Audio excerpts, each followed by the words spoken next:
Good morning, afternoon, evening, everybody. Welcome all to the Meet the Fellows webinar. It's our first one for this year, so we're really looking forward to introducing you to our first group of fellows today. Before we get started, I just want to do a couple of housekeeping details. So this webinar will be streaming live, but you can also access it anytime with the same link, so you can always come back and watch the video and go over some of the answers again. We'll be taking most of the questions today that were pre-submitted, so when you registered, you submitted questions, and that will probably be the bulk of today's agenda. But for those who want to submit live questions, you can as well. There'll be a little indicator at the bottom of this video that says, I think it's Join Google Hangout Live. It should be a yellow button. And you can click on that if you have a Google account, and it'll pop up in an extra window, and you'll be able to submit questions on the side. From there, depending on the time we have available, we should be able to take some of those towards the end as well. So the kind of agenda for today is we'll do some quick welcome and a brief overview of the fellowship program, and then I'll have each of the three fellows introduce themselves, and then we'll jump right into the pre-questions, so to the questions that have already been submitted. So that will probably be the bulk of our time, and we'll kind of close out with some closing remarks and some reminders about the application process and deadline for the Grooming Foundation fellowships.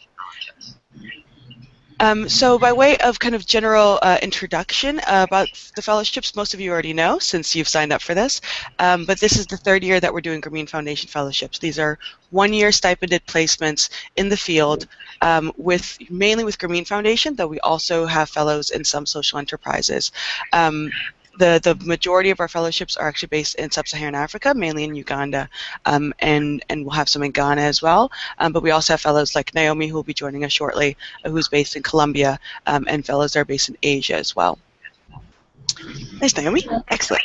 My name is Samantha Havisser. I run the fellowship program. I'm the group program specialist for Bankers Without Borders, and I'll be kind of the moderator for today as well.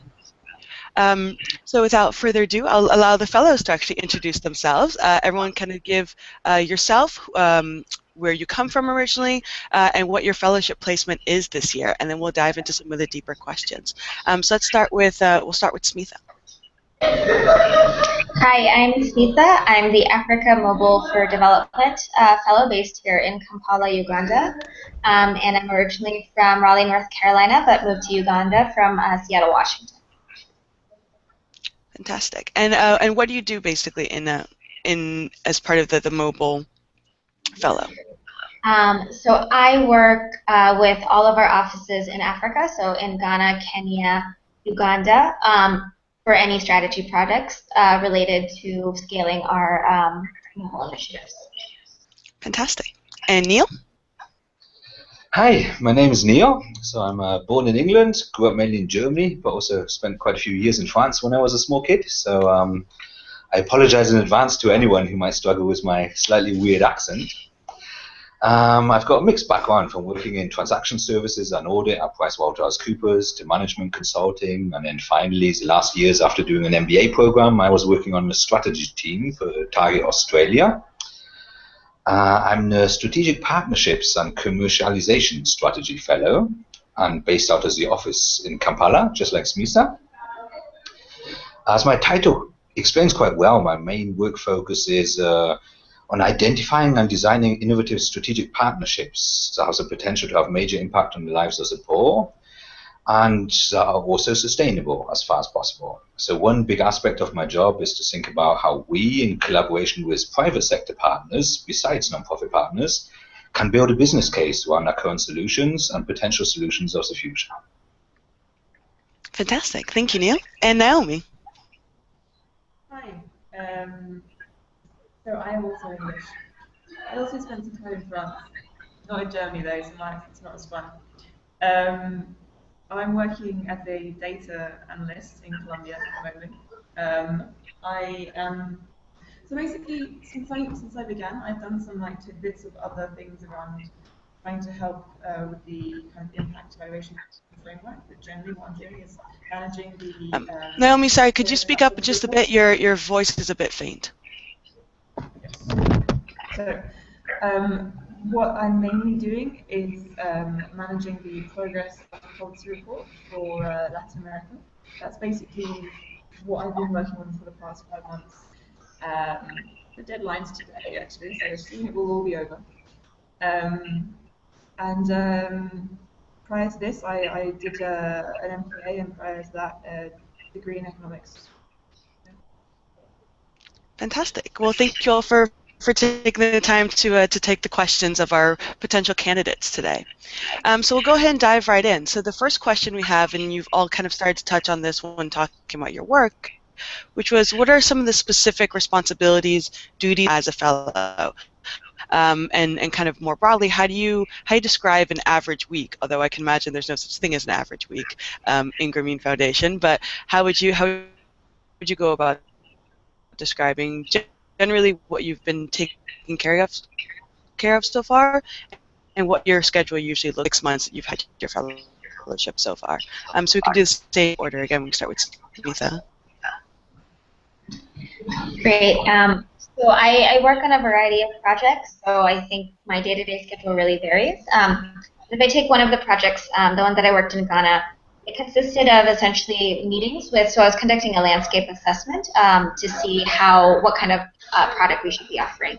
So it involved first meeting with a variety of stakeholders. So in this case, it's agriculture, so meeting with farmer groups, agribusiness, and other players.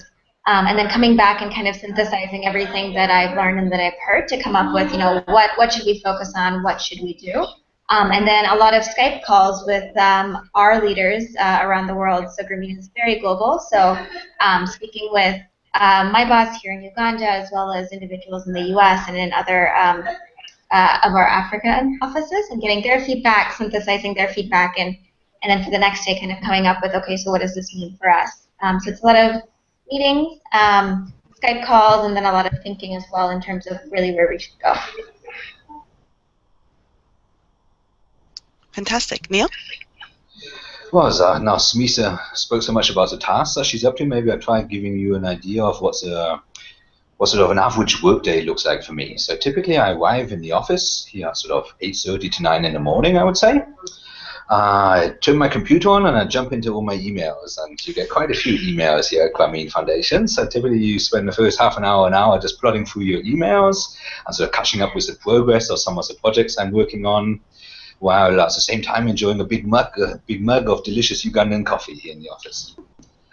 Then after I've got through the sort of put the fires out for the morning, I would call it, then I typically have some time, some peace for the rest of the morning and for the early afternoon, just to focus purely on my work. The reason why I say is I have some peace is I work very frequently with teams in the US, so typically from 5 p.m. onwards, I'm going to have meeting calls kicking off. Look, normally I leave the office around 6 to 7. On an average day, I would say. It can be much later, can be a little earlier, but early is not very often the case. Go home, try to spend some time with my wife, have dinner, because my wife just arrived in Uganda only 2 weeks ago, so obviously I try to make sure I get as much time with her as possible. And then quite often, sort of, I would say on average twice a week, I have some more meeting calls later in the evening, so between 9 p.m. and 11 p.m. typically. So overall, it might sound like a long day, but it's really not that bad, and people are very understanding. So since my wife has arrived here, I've been asking all the colleagues to consolidate all my calls into 2 evenings per week, and everyone's very, very friendly, very understanding about that, so it's no problem at all. Well, that's what I say. I would say is, look, I mean, as I said earlier, so essentially I look at strategic partnerships and proposals that we're putting out there most of the time. I do lots of financial modeling as well. But you have to be, one thing you have to be aware of at Grameen Foundation is that you need to be very flexible. So there's, we've got a fairly small headcount, fairly small staff team, and lots of projects coming in. So you get sort of pulled backwards and forwards, and you have to contribute in many areas that kind of match your skill sets, I would say. Fantastic. And Naomi? Well, at the moment, my days start with a Spanish lesson, actually. So I arrived here without speaking a word of Spanish. I just figured that I could speak French and add a few vowels at the end. That would be fine. That wasn't the case. So I'm learning Spanish in the mornings, and then getting to the office at like 9:30, and starting also with coffee. at the moment, like I said, my day really revolves around kind of getting the POR finished. So at the beginning, I was coordinating a few volunteers, fantastic volunteers, just to do all the data feeding and trying to get hold of data from all the different MFIs across our sample. We've got 60 countries in Latin America, so you can imagine it's pretty difficult to gather data without speaking Spanish. But, so that's kind of what I've been doing really for the past 2 months. Is just managing it and analysing the data. I've gone on a couple of trips to meet the MFIs to kind of run the data past them and get feedback and incorporate that into the analysis and writing a report. I mean, a typical day really finishes probably about 6-ish. It's because I'm so project focused at the moment. It's not so much a work day. It's really just kind of having to get things done, and that takes as long as it takes. And it really depends. Some days it's a lot faster, and I get to finish pretty quickly. But others work pretty late. It just depends. But it's all really interesting and really rewarding, and I get a lot of responsibility and really pretty fantastic. So all in all, it's been a great pleasure so far. Excellent, and I think it's interesting because you all three touched on, I think, two important parts. That's a great expectation setting for those who are thinking about applying to the program, which is it's not like a Peace Corps, right? You're not like in the field every single day getting your knees dirty and out and about, but really this is how do you make an impact while coordinating with a global organization, and really that part of your day is checking emails, and part of it is that it's then complemented with opportunities to go to the field and a chance to see kind of work firsthand, but that work firsthand means something slightly different, and we get that question a lot from applicants, which is how much time do I spend in the field with end clients, and since a lot of the positions are more strategy oriented or project oriented, it's not that every single day you get to be out in the field. So I think it's very important for potential candidates to hear that it is this balance of what it is to work in these countries in this context, but not necessarily in the kind of movie version of what people think of when they think of going to the field. So I appreciate that. Next up, so this is, and maybe this kind of pulls on that previous comment, which is, how did this experience match or deviate from your expectations? So, you guys, more than 6 months ago were in the position of those hopefully watching this video and all excited about, the fantasies of when you would get this fellowship and what would be going on. How did that kind of deviate or match what you actually experienced in the last 6 months? And anyone can jump in and answer first if you'd like.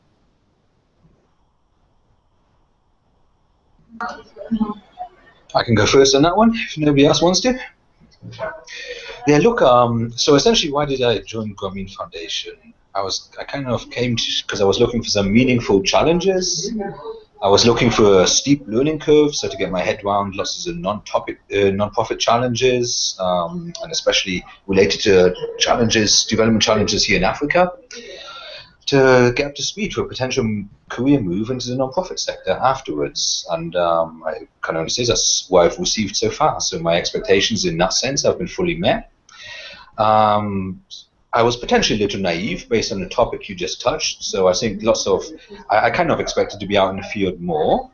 But obviously just based on the nature of my works, I'm working in the global strategy team. I don't get out into the fields that much. But in saying that, I'm pretty sure that if I approach my boss sometime over the next months and ask him if I can go out into the field a little bit, he's definitely going to support that. So I'm not really worried about the opportunity into getting into the field. And also, if you do some volunteer jobs on the side, as the weekends, for example, you also get opportunities to go out into the field. So I think it's met all my expectations, I would say.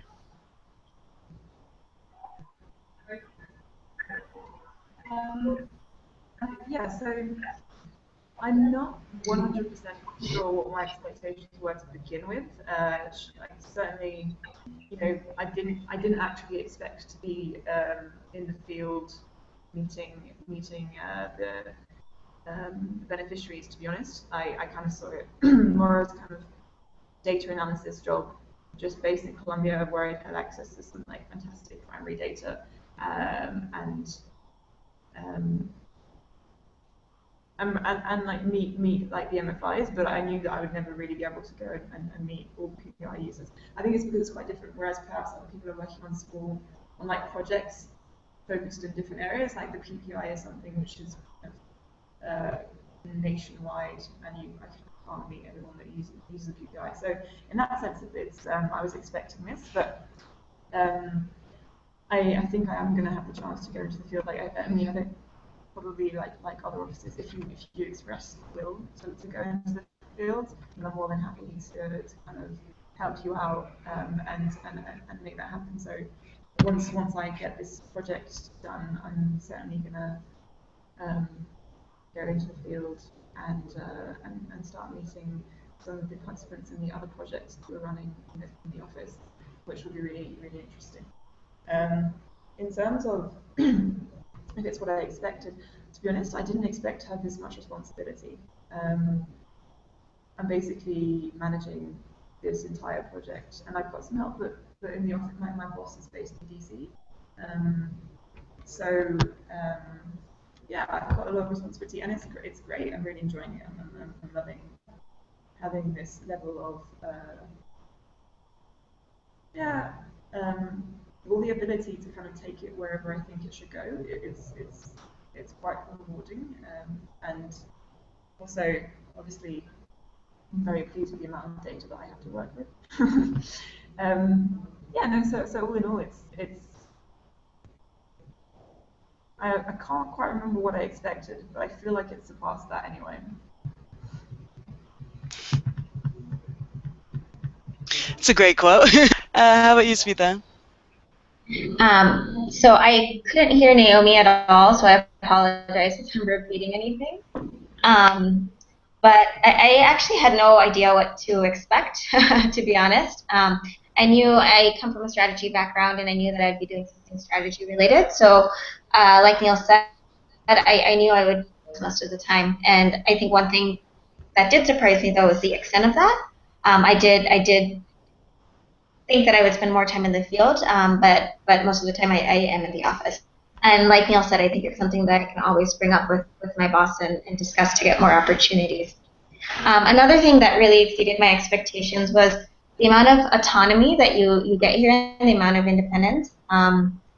Before when you have a manager, it's they're always, you have frequent sync points. You're a lot more micromanaged, and here you have so much independence to kind of decide how you want to take things, what you want to do, and your opinions are really valued as well. So it's up to you to be proactive and take things as far as you want to and surface ideas to management. But I had no idea that I would have that big of an opportunity and that much exposure to senior leadership, essentially. Fantastic. So you started touching on this a bit, Smitha, so maybe we'll start with you too, which was, how did your kind of previous experience pull into this? So the question was, how does your previous experience help you to perform the positions that you held that you hold during the fellowship, and how much did you know about the area before you started? So how much did you know about mobile technology or about Africa? How much did you know about the work that you would be doing as far as the sector prior to joining in the fellowship program? So this fellowship is a really good fit for me in two ways. One, I worked in management consulting in New York, and my role here is also more of a consulting strategy type role. So I think in terms of that, I was really well prepared in how to approach problems, how to break it down, what are the frameworks, what are the analyses required. So the skill set, I think, is a great match. And in terms of the content area, I also spent a year at the Gates Foundation in Seattle. So I worked for a bit in agriculture and in some health areas. And I think that content helps here as well. I don't think it's necessary, to be honest. I think it's very easy to get up to speed. Everyone here is, very welcoming, and you learn a lot on the job. But I think coming in with that base was really helpful to me, and also just gives me more as I delve into more questions.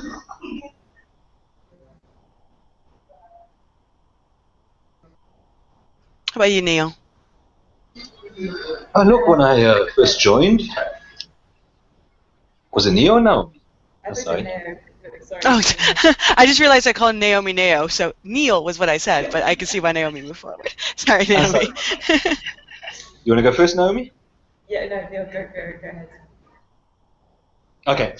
So when I first arrived here in Kampala and started working for Grameen, I didn't have any practical experience in working in agriculture, in-house, or mobile financial services whatsoever. I mean, quite a few years ago in my undergrad studies, I took a strong specialization in development economics. So that kind of ties in to some extent with what I'm doing here, but it's more looking at it from a policy perspective. And saying that, I've always been very passionate about helping the poor and working in the development world, so I have read up a lot about it over the years. But I said no practical experience. So when you talk about the skills transfer, like Smitha was talking about, I think lots of the skills that you use in a corporate environment or in a consulting environment come very, very helpful in a non-profit environment. I think that actually the skills that non-profits really, really need and really lack sometimes. So for me personally, I mean, I come from a background where I used to do financial due diligence and company valuations and so on. So this modeling experience comes very helpful here to model out new partnership concepts and strategies and so on. I worked in management consulting for many years, where essentially you have to be a sponge. You have to suck up information and learn from those stakeholders, simply because all these people have been in touch with this work for so much longer than you when you're coming newly into a company as a consultant. And it's exactly the same here. So essentially all the people surrounding me here, they know a lot more about the technicalities of this job. So I have to be able to listen and pick up as much information as possible, which is very similar to what you do as a management consultant. Also, what Smitha mentioned, that it all comes down to structuring problems well, as well as if you don't structure the problem and identify the problem properly, you're not going to solve it. Otherwise, yeah, look, I used to work quite a lot with startups and consult social enterprises on their business plans and on their strategies. And I think that's something that comes in very helpful here, because it's very important to ensure that there's a strength in the value proposition of the projects that we're looking at, and that all activities are integrated, consistently aligned with the strategy, and that essentially the strategy also matches the capabilities and the resources that we have here in-house or our partners have. So, look, lots of these past experiences definitely come in very helpful, I would say. Yeah.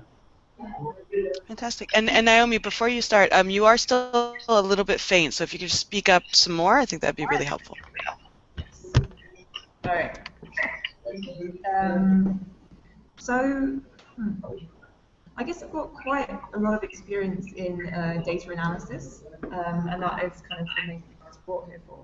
So, when I was doing my master's, worked as a kind of graduate consultant for the stats advisor in Sudan, and what we did was kind of a data set that was given to us, and just kind of analyze that and kind of sifted through all of the data to try and like pick out key areas of questions. So prior to that, I worked as a in consulting in London. Prior to that, I had a lot of experience working as a kind of a research assistant here for economics professors. So I guess the main thing is that I had experience with working with large data sets and with the basic issues of dealing with incomplete data or very dirty data, like that kind of stuff. I think that's certainly been useful. In terms of my knowledge of microfinance itself, I took a microfinance evening course when I was doing my master's, just because I was very interested in that. But I didn't have a very strong background in microfinance before I arrived. For sure, I've learned a lot since I got here. So that surely wouldn't be a requirement to have this kind of job. It's more kind of having the basic skills, which has really helped me, like being proficient with data, for example. But in terms of like the specificities of microfinance, I'm learning that here. One thing which which I found really helpful, is my background in impact evaluations. Because when I came out of grad school, that was something that I really wanted to work on. I just found out all these amazing tools to conduct impact evaluation, and RDVs and RCPs and diff and all that. And I was like, oh, I need to go somewhere and find data and use it, and find causality. The office here has got a lot of data, and they're very, very kind of open to let me and my colleagues kind of sift through it and try and find impact evaluations and whatnot. So I guess that knowledge, the knowledge of technical knowledge, has been useful, and I think it's going to continue being useful as we move forward. Once this project finishes, I'm going to move more into that, I think. But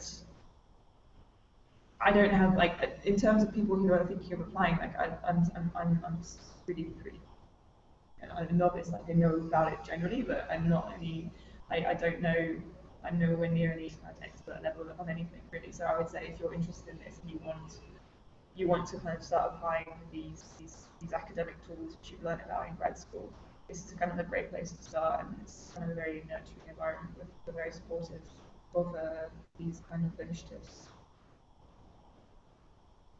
Well, that's a good point. You know, if you have a curiosity about this, then this could actually be a great way to bring in the skill set that you have available to you, and then actually be able to learn. So I guess the follow-up is, do you all feel like you now know more about these sectors? You know, having been 6 months in, do you feel a lot more comfortable with, you know, you brought certain skills, but you've really learned about health or ag or microfinance or financial services? So if you want to speak to that. Sure, I can go ahead. I definitely do think I've learned so much in my past 5 months here, whether it's from colleagues in terms of how they approach problems and their content knowledge, or just being out and meeting with, when I was in Ghana, meeting with a variety of agribusiness and agriculture organizations. I think my knowledge has really increased, and I feel like one, can speak more credibly to everything that I'm doing, and two, it helps me also decide in the future what sectors I may want to go into. If I want to student development, am I interested in agriculture? Am I interested in health? I can see the various opportunities out there in development now, and kind of where I can fit in and where I can contribute. So I think both from my content and what I do here, as well as what I really want to do in the future, I think this experience has really helped me learn more and decide more on that.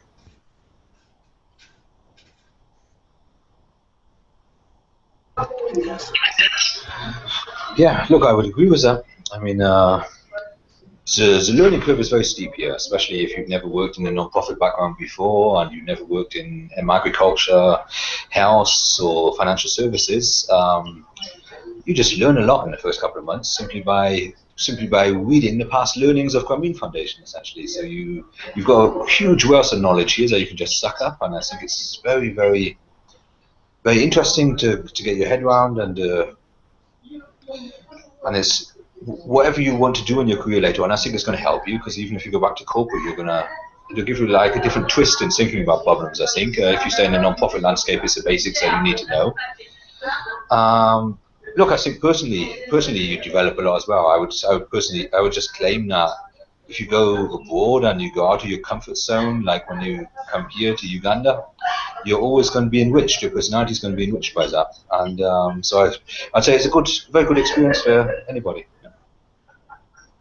Fantastic. Naomi? Yes, so I would say I certainly have learned a lot about the industry. I was saying I feel a lot more comfortable, talking about the trends in the industry, and I've learned so much, in particular doing the interviews. It's been incredibly useful to take the data, to really empathize, and to be like, okay, like this is your outreach in these regions. Like why are you red here, like green here? Why is your poverty outreach like 40% in this area and like 2% in this area? And the stuff that they say that I would never have been able to kind of come up with by myself, and I wouldn't have had time to kind of research all of it, and some of it I would never have found out anyway. Yeah, it's been incredibly interesting the past few months. be honest. And then, as Neil said, just moving to a different country is incredibly enriching. Just kind of, as I said, I came to Colombia without speaking Spanish or anything. I need a change. Too long in London, too long in grad school. I need something ridiculously different. And it's been fantastic. The office is very welcoming. People generally, even though I don't speak the language, we can communicate. It's just you don't need words to communicate really with people. Yeah, it's been a fantastic opportunity, and I've certainly got a lot out of it so far. I don't know how much the officers got out of me and my skills, but I've certainly got a lot out of it so far. Fantastic. So next up, this is kind of it's a slightly different angle, I think, and it was just an interesting question that was posed, which is, it sounds like more of advice as it's leading to the fellowship, which is, how do you know when is the best moment in your professional career to apply to a fellowship? So how rewarding is this for your professional career? So I think that was just an interesting, and maybe you could talk a little bit about where you were and why you decided that this was the right moment for that. But just the general advice for folks who are considering a fellowship, and how do they then build that into their greater career course? I think Go ahead, Smitha. to know what you want to get out of it. And I think that's important both when you apply, but then also during the fellowship as you kind of decide what you want to work on, what you want to push on, what about yourself you want to develop. I think it's really important to have that idea from the beginning in terms of, okay, so I'm coming to Uganda, personally and professionally, what do I want to get out of it? And then professionally, if you're thinking about long term, where do I see myself down the road, and how does this feed into it? So I think it's just important to be able to articulate that. And for me, having worked at a donor, I kind of knew, okay, to work in the development space, I think, one, it's really important to get out into the field, so to work outside of the U.S., and two, to really round out my experience, to work at both a donor and a grantee, and to have both of those perspectives. I knew when I spoke to a lot of colleagues about what's valued, and they said that would be really valuable if I wanted a career development. So those were the two things that I prioritized. And then personally, I hadn't traveled much to Africa before, so I wanted to come here and really experience life and culture and living here, and that was really exciting to me, and I felt like it was a really good time to do that, and so far it's been really amazing. Fantastic. Go ahead, Neil. Well, that's a good question, that one. Look, I would say it's different for every one of you. Look, some of the fellows here have only left undergrad school a couple of years ago, and me personally, I'm sort of thinking about retirement already. So we're in very different stages of our life right now. But I don't believe it's better for me than for them. So when I say them, the younger ones, nor do I believe that it's better for them than for me to do the fellowship right now. I think it kind of depends on your ambitions for life. So you can either do it early in your career to get your foot into the non-profit landscape, or to advance your career in non-profits, or you can do it later in life, like I did. I mean, personally, I've always had a big passion to help the poor, and I've always followed the recommendation I was given when I was quite young, to stay in the sort of consulting corporate sector for a while to build up a rich skill set before I switch across into the non-profit sector. So that's essentially the way I went. I wouldn't say I can't judge which way is the best way to go. I think you need to feel it. You need to feel it for yourself. That's the right moment to go out there. You need to be aware of the steps that you're taking, because you are, depending on which country you're going to, definitely going out of your comfort zone. You have to be aware of what that means to your life, because you will be sacrificing certain things for having this meaningful challenge, I would say. Yeah, but I find it very rewarding. As I mentioned earlier, I think any international experience is an enhancement to your personality, but also to your CV. And I think many employers value that. They know that you've got the courage to go out of your comfort zone. So I believe, it depends on you. That's your call. You have to feel comfortable in your heart, and if you're comfortable with going for the step, then go for it. Yeah, no, great answer, Neil. I mean, So after my undergrad, I worked for 2 years. Although I always kind of wanted to work in development economics, I got sidetracked um, by, I don't know, fear of not being able to pay my debts or things like that. And I worked in a consultancy for 2 years. But I realized that, that really wasn't what I wanted. I wasn't, I felt like I was, 21 in an office working on something that was kind of interesting sometimes, but generally not really what I wanted to do. So I went back to university and did my master's so that I could actually pursue my real passion for working in development economics. And to do anything really anything to get any real placement in somewhere interesting where you're going to have enough responsibility for it to be, or for me to think that it's worthwhile, you need to have experience in developing country, or else you're not going to get any of the jobs that you're applying for. That was one reason. The other was that I really, really, really want to get into impact evaluation. I really believe in the value of empirically sound analysis that leads policy. And so this fellowship seemed to allow for that. And even the test that I had to do, which was one of the steps to pass, included, how would you evaluate these clients? What would you do to estimate the impact of the microfinance organization? So I was thinking, wow, this is really what they're looking at, and this is going to be the kind of thing that I'll be doing if I get this fellowship. So the opportunity to actually put my knowledge to use in the field, as well as obviously coming and living in Colombia and experiencing Colombia, and to be honest, learning Spanish, that's a really big thing. I really want to learn Spanish to be able to work in the vast array of countries that I would like to work in, but I need to know Spanish to be able to do that. So it was kind of so that all of those things combined. It was being able to learn Spanish, being able to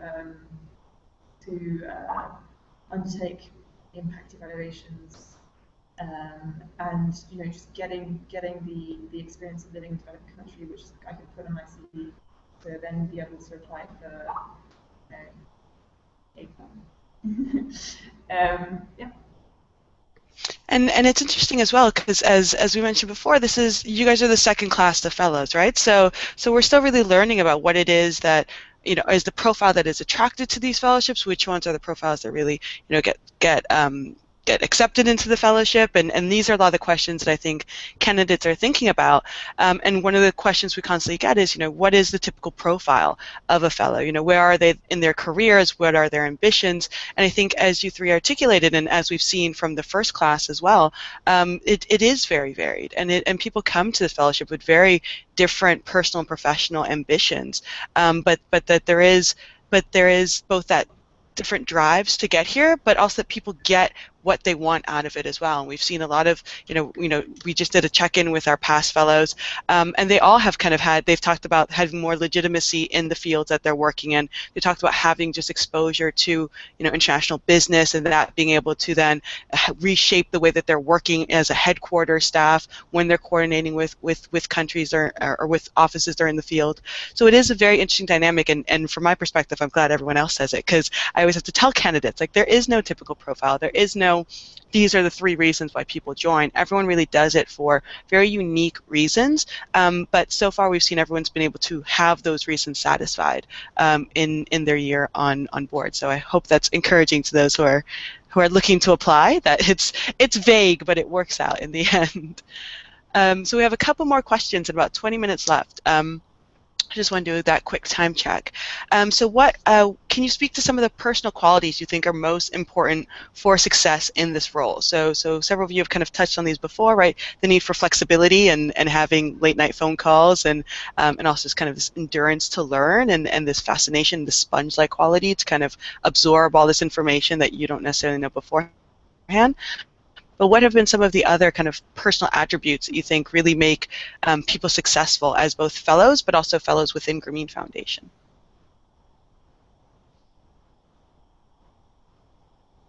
And Neil is nodding, so I'll call on him first. Oh, wow, I was trying to avoid it. That's why I was nodding. Okay. So you've already mentioned three of the big ones. So flexibility, hunger to learn. What's the other one you had?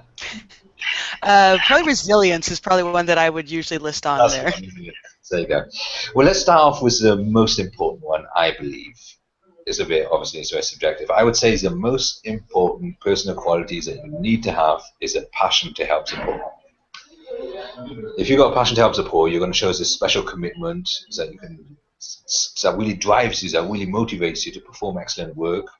And it also makes you willing to make the sacrifice that you have to take somewhat when you're sort of torn out of a normal work environment and you come here and live on a stipend in a completely different world. So passion to help the poor is my number one.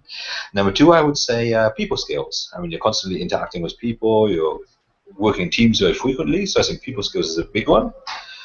And the third one I can think of is humility. I mean, you have to come here, it doesn't matter how long you've been doing management consulting in the corporate environment, you come here and you're essentially in a different world and you want to respect that. So the people around you, even people around you that haven't got any education, are going to know a lot more about the local problems here than you will after for quite a while. So you have to be humble about your work. I think that's the three major personal qualities that I would call out. Yeah. Fantastic. Smitha? I definitely agree with Neil on all of his comments. I guess on a less emotional note, I think patience. I think you need a lot of patience, one, to move to a developing country, both personally, just getting set up, getting things done, living here, and then also in an organization where it is resource limited, where people are dispersed, where you are trying to learn and trying to contribute. I think you need a lot of patience and willingness to really learn. So I would say those two things are the most important. And I think with patience as well, sometimes it's patience with technology because you're, especially with a global environment, you have to have a lot of patience with Skype and Google and understanding that calls will drop and that meetings will start late because you can't connect people or that someone's asleep in different time zones. So I think definitely. That's all part of the job. So you need a lot of patience. Excellent. Naomi? So yeah, totally agree with everything that's been said. I guess what I would add, and it's been touched upon, I suppose, is just being, one of the main things is just being open to experience everything, just being up for trying new things, up for meeting new people, just like every day, like realizing the chance that you have and just being really happy and grateful for it and just kind of just going all out, trying to just, not being scared. Because yeah, you are in a country by yourself, alone, blah blah blah. But so what? Like don't be scared. Just do everything that you want to do, and you'll be amazed by how lovely everybody. Generally, like statistically speaking, you're gonna meet if you're open and happy and want to do things. People will be the same way with you. And I guess I can't emphasize enough just how it's all about the mindset. I mean, Neil and Smitha have touched upon kind of what the way to like the work side of it, and I guess I'm talking about like outside of work, also within the office, but just generally while you're living in this different country, just come maybe and enjoy it. It's a great experience, and not too scary. And I think that's the point too, because we touched on, not necessarily always having field work, so you're not always necessarily in the field for work, but that there is this other, that you live in the field, like you live in another country, and that openness, not just in your day-to-day tasks and in your interactions with colleagues, but also that openness in general to a new culture and to a new experience and to seeing the world from a very different perspective and just kind of giving into that and being excited about that and allowing people to kind of guide you through that process. If especially for many people, it's the first time they've ever been to some of these countries or been there for significant amounts of time. yeah, it's so interesting to understand certain things that you think you understand, but through someone else's culture, it's just the most interesting thing ever to kind of discuss these things and see how your vision is so very different from theirs because of cultural differences. It's just like an endless source of fun and interest. Yeah. I think it goes back to Neo's point about curiosity. So you have to have curiosity about everything, right? A nerdy interest in all things to do with both development and culture. Absolutely. Okay, so we have two more questions that have been pre-submitted, but I'll kind of put them into one, so that way we can have a nice like balance out, and you can kind of talk about the balance. And the questions were, of course, what's been your best memory so far? So the most positive, and this can be both personal or professional, but also what's been the toughest part? What's been the most challenging part about either relocating or having the fellowship or being part of this experience so far? So both the highs and the lows of your experience so far.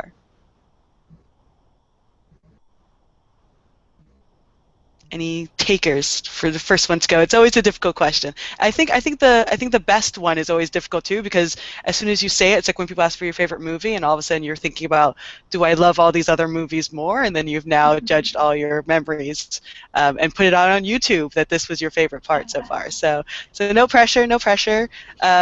So anyone want to go first with best memories and toughest challenges so far? Well, I'll go first if nobody else wants to. I'm going to start with the toughest ones because that's definitely easier than my favorite memory. Favorite memory I'm going to have to think about for a little moment. Toughest part of being a fellow. You obviously need to adjust to a very different lifestyle. So for me personally, it's living in Kampala on a stipend versus living in Melbourne City on a very good salary. So that does have consequences on your life, and you just have to be the type of person that thinks doing some meaningful work is important enough. The ability to potentially change lives, both at work here for Grameen Foundation, but also in volunteer roles at the side of doing your work. For me, that's so much more important than the fancy lifestyles that I got over quite quickly, to be honest. I think that just completely depends on your personality. What I still subconsciously struggle with is the daily rides on borders, as you call them here. So here's the traffic here in Kampala is terrible, so you don't really have any choice but to take motorbike taxis. Yeah, I would say that's a little bit more suicidal than the way I usually commute to work. So that's something I'm still struggling with. I would say that's one of the toughest parts here. My favorite memories so far. Okay, I've already pointed out that I'm getting a little old, so don't expect me to go back too far in time.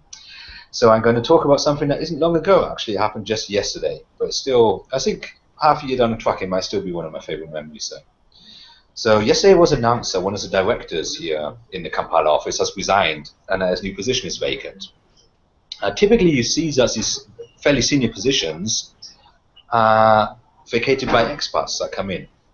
But in this case, one of the local Ugandan managers was promoted into this director's position. And I really think this meant a lot to the whole office here. So it was a very clear statement to everyone in this office here that everyone has got a chance to climb the ladder at Grameen Foundation if they do a really good job. So the happiness in the faces, the wave of enthusiasm that went through the whole office was indescribable. It was fantastic. I think that's my favorite memory of it. Fantastic. And for anyone who doesn't know what bodas are and what that drive is, I don't know if there's YouTube videos or something. I've seen them. Death-defying is definitely a very accurate description in some very intense traffic. So these things do happen. The daily commute does look a little bit different from Melbourne. Smitha, Naomi, one of you want to go? There we go, Smitha. So I think what has been challenging is just the lack of what you would consider amenities back home. So just access to a gym. I'm vegetarian, so access to a variety of fruits and vegetables. And you don't realize how in the U.S. You have all of this available. Well, in Kampala, it's a lot harder to find this. So you have to get a little creative. So there's a gym class here where you work out outside, and one of the exercises is you carry big water jugs and you do lunges. So there are options out there, but it takes some time to figure out, what they are and really get into a schedule and really get into the groove. So that took a while, and you go 2 months, you're like, oh, I haven't gone to the gym. This is terrible. What do I do? Or I don't get my vegetables. So you have to work around that and kind of figure out what are alternatives. I think one of my best memories here are just meeting the variety of expats and really forming close relationships and taking weekend trips. A group of 5 of us went about 4 hours west in Uganda and went hiking for a weekend, rented a house, spent some time there, and it's just people that you normally probably wouldn't cross paths with and who have very different backgrounds, and just getting to know them, getting to know their story, and then having them as a part of your life here. I think that's really been the best part. Fantastic. Naomi. Yeah, starting with challenges because that's easiest. I suppose one of the biggest challenges for me has been that I've had to do a part-time job at the same time as this, pay off my debts. So kind of having 2 jobs, learning Spanish in a new country, all at the same time. It's been a bit of a challenge sometimes. But I'd continue to do it. I'd do it again for sure. It's just been challenging, but life's all about challenges. And in terms of happy memories, I have many, and they generally are, to do with people that I'm with. It's just like spending wherever I am. Like I've visited some fantastic places, but it's also just been with the people that I've been with. Like I've made some great friends here, and just traveling around, visiting Colombia with them on weekends and whatnot has been really, really fantastic. I've got a lot of great memories, and I'm sure I'm going to make more. But the main thing really has been meeting, the chance to just meet and make friends with such a kind of wide array of people, and although my Spanish has limited me to kind of generally only making friends with Spanish people who speak English, I really hope that by the end of the year I'll be able to kind of like be friends with people who don't speak English and who just speak Spanish. I feel like that would definitely be like a high point for me. Yeah. So Naomi's goal is to defriend all English speakers in Colombia. It's an interesting aspiration for the fellowship. Excellent. Well, we have about 7 minutes left, and we'll leave a couple minutes at the end to kind of do some wrap up and make sure people know how to apply. But before that, I want to give everyone a chance to do kind of final thoughts. So when you're sitting in this position, you guys have been fellows for a little while, you're in this, just put yourself back to, when you're watching these videos, when you're getting ready to apply, or when you're just starting to write through your application. What is it, either advice or boost of confidence, or what would you like to say to those who are considering applying to the fellowship now? What would be your token of wisdom for them to kind of close this out? I would say definitely worth it. Like it's 1 year, and what would you be doing this year, really? That's better than this. I can't think of anything really, to be honest. I'm not saying do this for like 20 years, work as a fellow on a meager salary, but like if you're just going to do this once, it's a fantastic opportunity to come to a new country to like practice your skills in a sector that you're really passionate about. If you really want to help and you really want to put your skills to reduce, and I'm going to be cautious with word impact, but I think that this has definitely been the best use of my time. You could always go and get a job which is better paid or in like a nice area with all the amenities you would want, but I think that this is a fantastic opportunity that anyone would look back on life and just be really, really pleased and happy and that they did. Fantastic. Sure, I can go ahead. I think you have good days and bad days, and there are definitely days where I question, should I have come here? Was this the right decision? But I think at the end of the day, it's been a really great experience, and it's definitely been worth it. And I encourage anyone to who's interested in the sector and interested in moving somewhere new to take advantage of opportunities like this. And I think, as I said before, just think about personally and professionally, what do you want to get out of this, and how does this contribute to your future plans? And I think thinking through that will be really helpful, both now and then also when you have those days where you're thinking if this was the right decision. It'll help validate that. Just have like a postcard somewhere. This is why I did these things. Go ahead, Neil. Interesting. So I would look. I would say if you've got a passion to help the poor, and you're intrigued by Grameen's mission, and you have the opportunity just to move away from where you currently are for 1 year. And I guess those three elements, you're going to have them, otherwise you wouldn't be listening to this session right now. So listen to your heart, and I think I can only encourage you, go for it. I mean, it's just like Naomi said, it's 1 year of your life. To get such an enriching experience in 1 year of your life somewhere else is going to be very tricky to find. That's my honest personal belief. So I would encourage you to go for it. So. Fantastic. I can already see the uptake in applications just from you three. So thank time and your goodness. I hope that those who are watching this appreciate it as well. So thank you. And for those who are watching, just a quick reminder that the cycle A, so the first round of applications, is due on March the 1st, on Sunday night, March the 1st. Then we'll have the first round of kind of interviews and placements, and then there'll be the final application is due for the second round on May the 3rd. So make sure you get your applications in. If you get your applications in by March the 1st, you're actually eligible for placements that are in both round A and B. So there's more opportunities to be placed if you get your application in sooner. So hopefully the advice today will help you kind of frame the way you put yourself forward and really talk about your passion and your resilience and why you want to contribute to our work and to the projects. The specific information about placements will be up later in this month, and that way you can actually see, are there placements like what Smitha is talking about, like the data analyst role, like the partnerships role. But you can apply before the placements are actually posted. We'll be having several more Meet the Fellows series in the coming weeks, so we'll have one next Friday, and then one in March as well. Where we'll be meeting some more of our fellows, since we have about 14 that are around the world. So again, thank you everyone so much for your time today. We hope that this was helpful, and we look forward to seeing your application soon. So thank you everybody. Have a great day.